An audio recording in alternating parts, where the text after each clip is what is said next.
Hey there everyone, just want to take you through Microsoft Bookings really quickly. I am at outlook.office.com/bookings.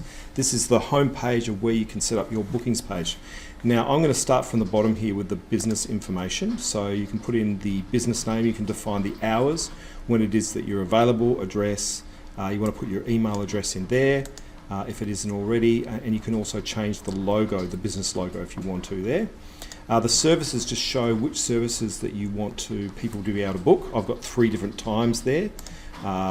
You know, if you're a hair salon, you could have different types of services, that kind of thing. So if you want to, you can create a new service, give it a name and a description, say how long it's going to be, buffer time so your customers can't book either side of it, prices, all that sort of thing. You don't need the prices if this is just so people can book your time.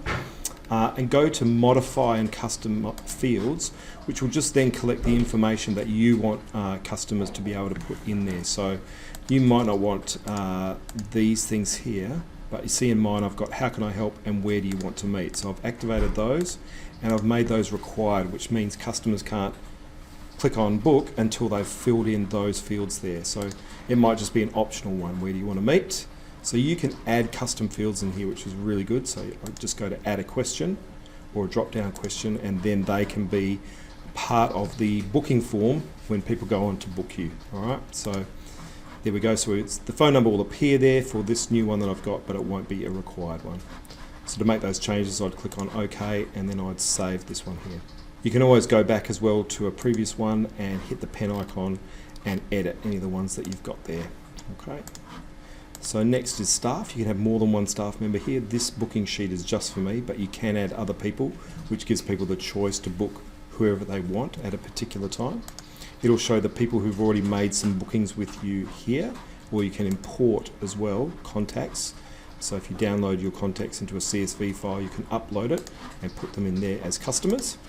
On the booking page, this gives you a link to what your publish page looks like. It gives you a preview of the color theme, so you can define the colors that you want, display your logo, and this is the link that you want to give to people to be able to book you. So it's this link here. So if I paste that into a browser, that gives me, allows me to see it. Whoops, let's go back there, copy that. So let's just go open publish page. And this shows exactly what the page will look like. Okay, so then I can go in and see what it's like to book. So there's the time I'm available on that date, name, email, how can I help and where do you want to meet. So once you put that in, people will then be able to book. They will get an email and you will get an email, and the booking will automatically go into your Outlook calendar, which is really, really cool. So yep, that's just a little bit about colors here and some of the options that you have in there, getting emails. The calendar, you'll just see the calendar and there's a session there that's been booked in there, and the home page just gives you some generic information. So there you go, that is Microsoft Bookings in a flash. A great way that you can get people to book time with you. Directly links into your Outlook calendar, works with theirs as well, so check it out.